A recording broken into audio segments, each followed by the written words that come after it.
So, ayan. So, we have, this is, napapatingin sa akin si Happy. Bakit Happy? Why? Why are you looking at me, Happy? So, this is, eagle's claw.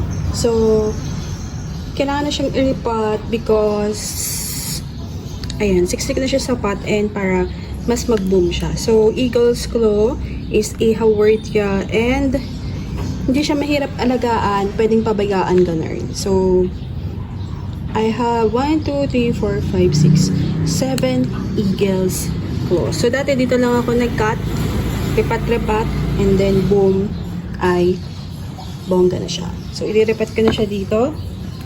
So, let's remove.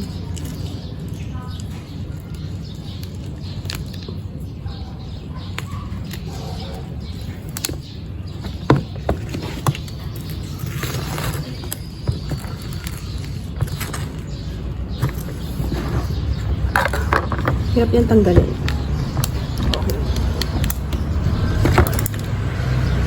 Ayan, ang bongga ng ugat niya. And, ayan.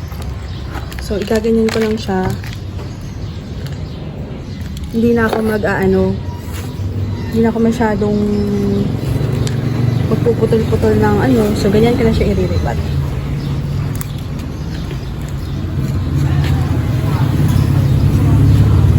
So, knowing Haworthia, pwedeng pabayaan, diba? So, sino sa inyo may eagle's claw? Ayan. So, ang ganda niya kasi.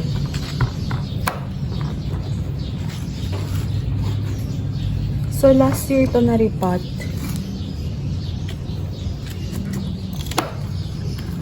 Mga June, gano'n.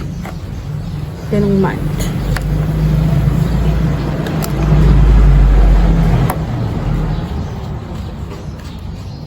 Hindi ko pala nalagyan ng pataba yung ano. Yun.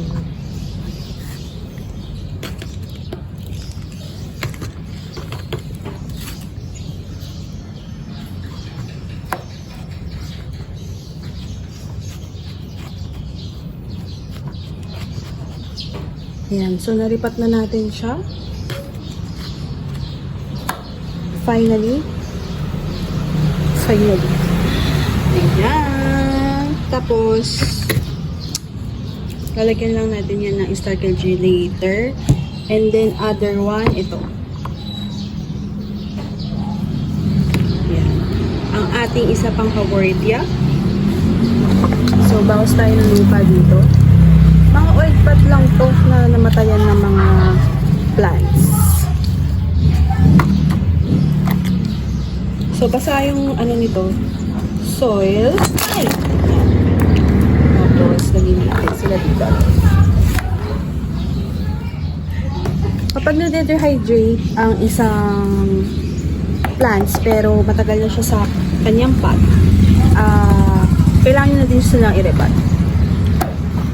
So, like this one, nada-dry out na siya. Even though nababasa naman siya. In time, baka pag hindi ko siya nirepat is mamaalam. Mag-rot naman. So, ito dapat noon ko pa itatanim kasabay ng cristata. Kaya lang, yun. Walang kinulang sa time.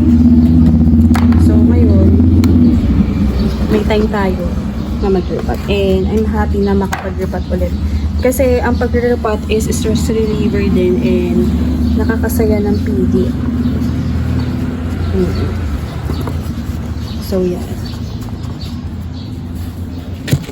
Then, so yung ginamit ko palang soil mix is yung ano lang din,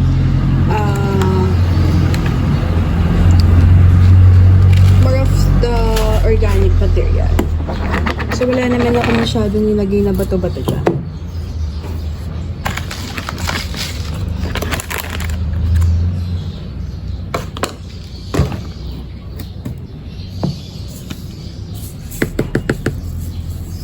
Lalagay lang ko ng Starkel G.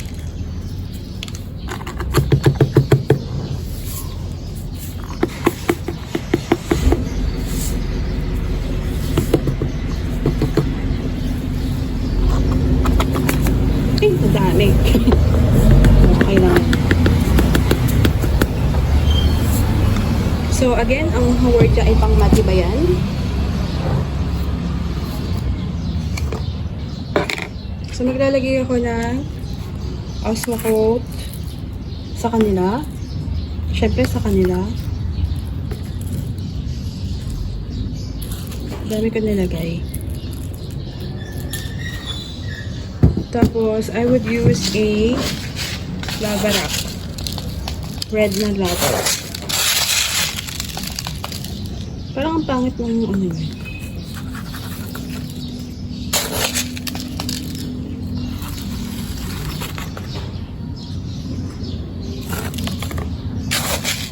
Durug-durug na to kasi yung natira sa lava rock. So, minsan madadaya talaga yung mga seller.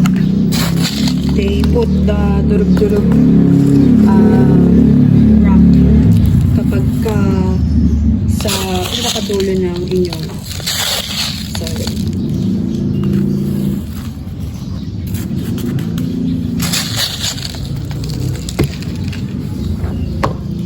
Pero okay na din.